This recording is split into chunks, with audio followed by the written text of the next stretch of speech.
As the world gets more chaotic and the governments become more authoritarian, the rules and regulations of how people can leave their country are getting stricter by the day. And in the Netherlands, they have approved a 36% tax on unrealized crypto stocks and bond gains for their citizens. And this is no surprise, especially with many of our clients who have left the Netherlands are talking about how they are taxed at 50% on their income tax.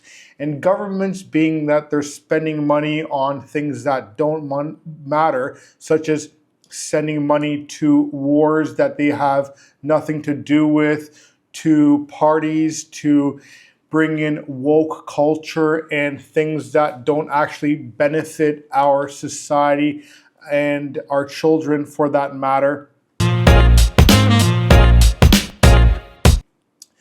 People are getting sick and tired of these governments and what they're doing with money, and they're looking for another option. Now, I know that my business revolves around moving people to Serbia.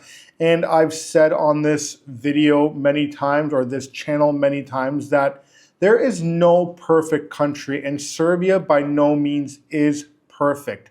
Every country has their faults and their things that they have to deal with. But it all depends on what do you want to deal with. Do you want a country that has the best interest of heart for the agenda? Do they support wars? Do they donate money? For instance, I come from Canada. I was born and raised there. Of course, my background is Serbian. And Canada has donated billions of dollars to the wars around the world and not helping their own citizens. They've had a 0.5% GDP growth in the past 10 years. They have huge housing crisis. They brought in millions of immigrants into the country and no jobs. They have completely destroyed healthcare system there where people are waiting years to see a specialist. And today I want to talk about this article and a couple other countries that are bringing in similar agendas.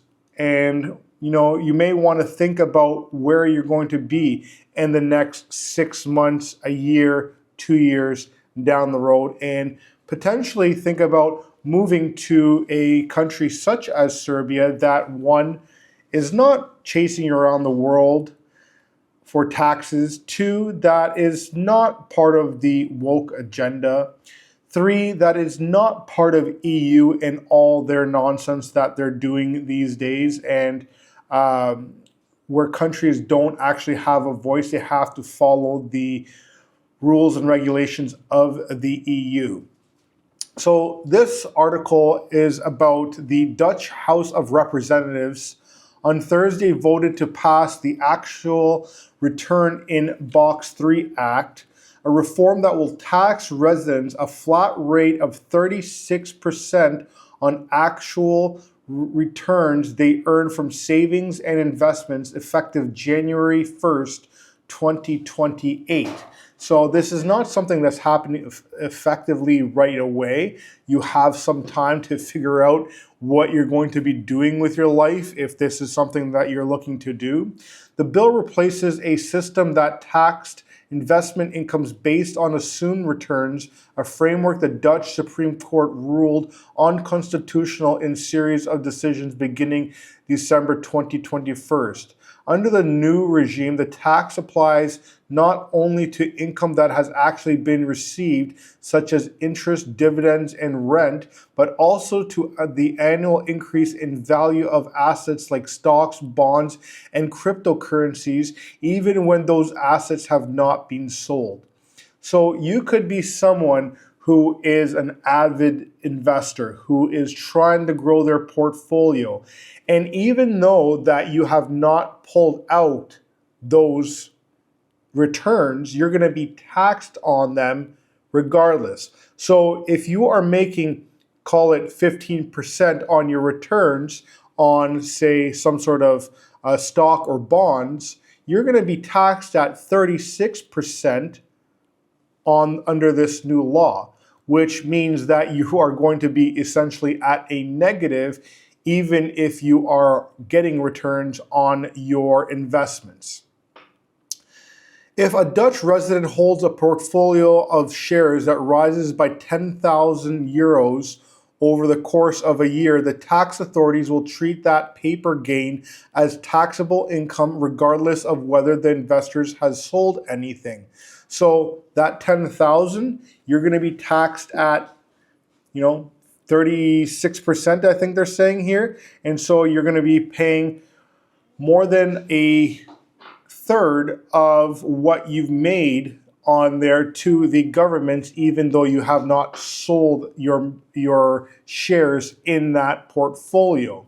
And I've done some background checks and seen what other countries are possibly looking to do this, because if one country is going to be doing this, there are other countries going to be obviously thinking, hey, listen, this is not a bad idea. Maybe we should do that because we can get some more money for our budgets to send to countries that have nothing to do with us and fund things that have no benefit to our country or our own citizens. And so I've seen that Denmark's tax law council proposed inventory tax where entire crypto portfolios are taxed annually regardless of asset sales, potentially starting 2026. But in reality, the tax law council proposed 3 separate models in a paper, none of which have been adopted in any official capacity. Just because it has not been adopted, they have proposed this. And so they're going to dwell on this, and like you've seen in the past, if there's an opportunity to take money from you as a tax resident, more often than not, this may pass, or they may slip it in some sort of other bill and pass it that way, and without you even realizing that has happened. That's why we've had people from a lot of countries, such as the Netherlands. We had a couple that went into retirement. They bought a house outside of Belchin, or outside of Novi Sad, in a town called Belchin. We've had an individual come here from the Netherlands who had a logistics company, completely got rid of that, dissolved the company there, set that up here in Serbia.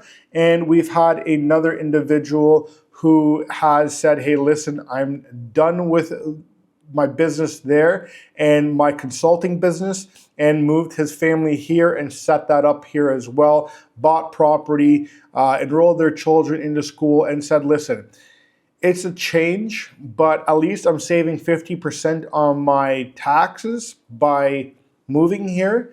And I'm also not going to have to deal with this in the future, especially with all the other issues that the Netherlands have. Now, the next country that we're looking at is Norway. Leaving Norway triggers a 37.8% exit tax on unrealized capital gains over 3 million kroners, a measure tightened in 2024 to prevent deferral loopholes. Norway also layers on top a 1% annual wealth tax on net assets above 1.9 million kroners. Germany has an exit tax that targets individuals who hold at least 1% of a company's shares, calculates unrealized capital gains on market value on departure. And from 2025, the rules also cover investment fund holdings above 500,000 euros. The effective rate reaches up to 28.5%. You see an ongoing trend here where these countries are making it more and more difficult for you to try and leave. And we've seen this in the UK as well, with huge tax increases, especially targeting wealthy individuals. Spain is another one that has an exit tax that applies to individuals who have been tax residents for at least 10 years of the preceding 15 years and hold company shares exceeding 4 million euros at a 25 stake worth more than 1 million euros. So it ranges from anywhere from 19% to 30%, which is no small change. And one other thing that I just recently saw the other day coming out of my ex-home country, Canada, the Liberal Convention had a ex-Google executive there who said youth who are looking to leave to the United States or any other country should be taxed at $500,000 on a exit tax for looking to leave. So not only do you not have jobs, you have unsafe neighborhoods, you do not have the freedom that you once had, especially look at what happened in the Freedom Convoy. You donated to a certain cause. You also then had your bank account frozen. France is another wild card that is worth watching. France's National Assembly Finance Committee adopted an amendment in October 2025 that would require wealthy French nationals to continue paying domestic taxes for up to 10 years after relocating to lower jurisdictions. It failed by a single vote in November 2025, but again, these politicians know how to buy other politicians, and if it's only one vote, I'm sure they'll figure out a way to get that money or get that party to get that vote in. On that note, earlier last week, I had a consultation from someone from France who said to me that I booked in a consultation with you because I'm interested in moving to Serbia. And when I paid my consultation fee, the French bank froze his bank account, and he was required to go to the banks to unfreeze his account essentially and explain why he spent that money outside of France. And so seeing that we are coming with a lot more authoritarian measures out there, that people are coming in with digital currencies, so on and so forth, you might want to consider where you're moving.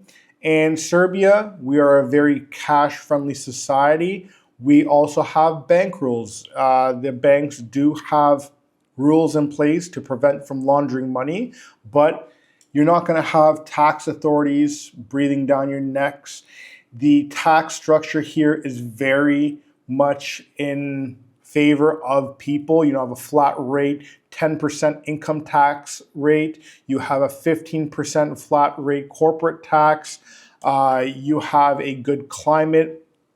Now, one thing I want to mention is that I am not trying to create an echo chamber here of saying that Serbia is the best. I'm not trying to convince you that Serbia is the ideal place, especially with what's happening in the Middle East, and Dubai is no longer the promised land. I'm just trying to open up people's eyes to a country that is not put on the radar these days. A lot of people talk about going to Mexico, Spain, going to once Dubai, people talking about going to EU countries, Croatia. Once upon a time, they're talking about going to Montenegro, but Montenegro has changed a lot of their residency processes there. They have also been elected to join the EU this year in 2026.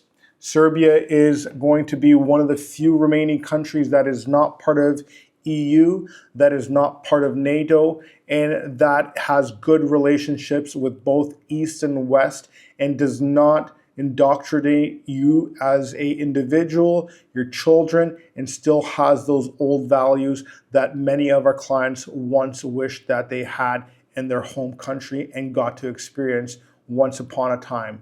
Thanks for watching. I'll see you on the next one.